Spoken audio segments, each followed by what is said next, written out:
அன்பு நெஞ்சங்களுக்கு சஞ்சு மாஸ் vlog-ஓட அன்பான வணக்கம்.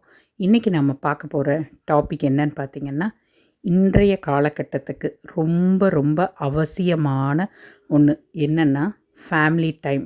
அதாவது நம்ம ரொம்ப வேகமாக ஓட ஆரம்பிச்சிட்டோம். நம்ம மட்டும் இல்லை, நம்ம குழந்தைகளாகட்டும், நம்ம வீட்டுக்காரராகட்டும், எல்லாருமே என்னென்னா அடுத்த நிலைக்காக போகணும் அப்படிங்கிற ஒரு அவசரத்துக்கு தள்ளப்பட்டு நம்ம அதுக்காக ரொம்ப ஓட ஆரம்பிச்சிட்டோம். அதெல்லாமே சரிங்க.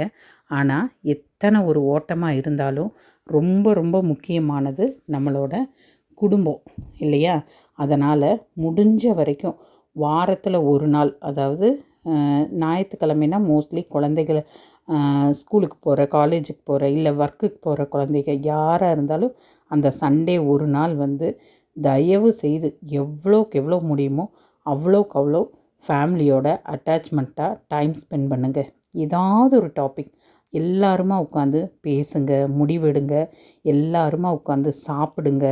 நிறைய விஷயங்கள் அந்த இடத்துல ஷேர் பண்ணிக்கோங்க. தெரிஞ்சது தெரியாதது எதை பற்றி வேணுனாலும் அந்த டைங்களில் கேட்டுக்கோங்க, தெரிஞ்சுக்கோங்க. இதெல்லாம் இன்னும் வர்ற காலகட்டங்களில் இதெல்லாம் இருக்குமா இல்லையா பயமாக இருக்குது. அப்படி ஒரு சூழ்நிலையில் நம்ம போயிட்டுருக்கோம். முடிஞ்ச வரைக்கும் இதையெல்லாம் நம்ம கற்றுக் கொடுக்குற வரைக்கும் நம்மளுக்கு அடுத்து வர்ற ஜென்ரேஷனான நம்ம அவங்க குழந்தைங்க அப்படிங்கும்போது அந்த ஒரு ஒற்றுமை, அதே போல் அந்த ஒரு குடும்பத்துக்கு உண்டான ஒரு பிணைப்பெல்லாம் கண்டிப்பாக வேணுங்க. அதனால் முடிஞ்ச வரைக்கும் ஃபேமிலி டைம்ங்கிறதுக்கு நீங்கள் ரொம்ப ரொம்ப முக்கியத்துவம் கொடுக்கணும். ஏன்னா நாங்கள்லாம் வளர்ந்த விதமே வேறு. எங்களுக்கு பெருசாக வெளியுலக அனுபவமே இல்லை. ஏன்னா நான்லாம் ரொம்ப சின்ன கிராமத்தில் இருந்தேன். விவரம் தெரிகிற வயசில் பார்த்திங்கன்னா நான் இருந்தது ஒரு ரொம்ப ரொம்ப சின்ன கிராமம். அதுலேருந்து எங்களை எல்லாம் பெருசாக வெளியவே விட மாட்டாங்க. ரொம்ப பாதுகாப்பாக வச்சுருந்து அப்படி ஒரு சூழ்நிலையில் நாங்கள் வளர்ந்தோம். ஆனால் அது இந்த காலகட்டத்துக்கு பொருந்தாது. அதனால் உங்களை நாங்கள் சுதந்திரமாக விட்டுருக்கோம். நீங்களும் அதை புரிஞ்சு நடந்துக்கிறீங்க, எல்லாமே சரி.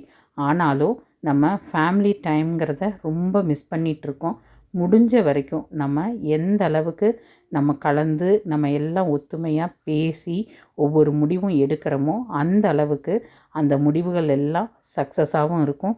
அதே சமயம் அது ஒரு நிறைவையும் கொடுக்கும். நம்ம ஒரு விஷயத்தை நம்ம ஃபேமிலியோடு ஷேர் பண்ணாமல் பண்ணிட்டோம்னா அதோட பாதிப்பு கண்டிப்பாக, அது சின்னதாக இருந்தாலும் பெருசாக இருந்தாலும் நாளடைவில் அது ஒரு பெரிய வலி.